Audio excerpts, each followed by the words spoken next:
Night మిగిలిపోయిన అన్నం ఉంటుంది కదా, ఒకసారి దాంతో ఈ విధంగా ట్రై చేయండి, చాలా రుచిగా ఉంటాయి. ఈ అన్నాన్ని ముందుగా మిక్సీ జార్లో వేసుకోవాలి.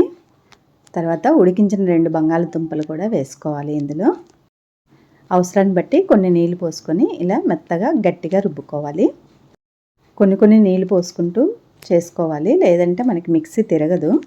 ఇలా మెత్తగా రుబ్బుకున్న తర్వాత ఒక మిక్సింగ్ బౌల్లోకి తీసుకోవాలి. అందులో కొద్దిగా ఉప్పు వేసుకోవాలి.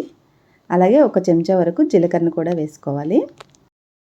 సన్నగా తరిగిన పచ్చిమిర్చి, కరివేపాకును కూడా వేసుకోవాలి. ఇంకా మీ దగ్గర ఉంటే అల్లం కూడా వేసుకోవచ్చండి, ముక్కలుగా చేసి. ఇప్పుడు 2 చెంచాల వరకు మైదా పిండిని వేసుకోవాలి. మైదా పిండి వద్దు అనుకుంటే గోధుమ పిండి అయినా వేసుకోవచ్చు. ఇవన్నీ కూడా ఒకసారి ఈ పిండిలో కలిసేలాగా కలుపుకోవాలి, ఈ రుబ్బులో కలిసేలాగా. ఇవి చేసుకోవడానికి తక్కువ టైమే పడుతుందండి, ఎక్కువ టైం ఏం పట్టదు. ఇప్పుడు స్టవ్ పై ఆయిల్ పెట్టుకున్నాను. ఆయిల్ వేడైన తర్వాత ఇవి కొద్దిగా పునుగుల్లాగా వేసుకోవాలి. పిండిని మరీ లూజుగా రుబ్బుకోవద్దండి, ఆయిల్ ఎక్కువ పీల్చేస్తాయి. ఇలా వేసుకున్న తర్వాత అటు ఇటు కలుపుకుంటూ మంచిగా వేయించుకోవాలి, మంచి కలర్ వచ్చే వరకు. తర్వాత తీసేసుకోవడమే. 2 చెంచాలు మైదా పిండిని మాత్రం వేసుకోండి, లేదంటే మాత్రం మనకి ఇవి సరిగ్గా రావు, ఆయిల్లో వేసుకున్నప్పుడు విడిపోతాయి.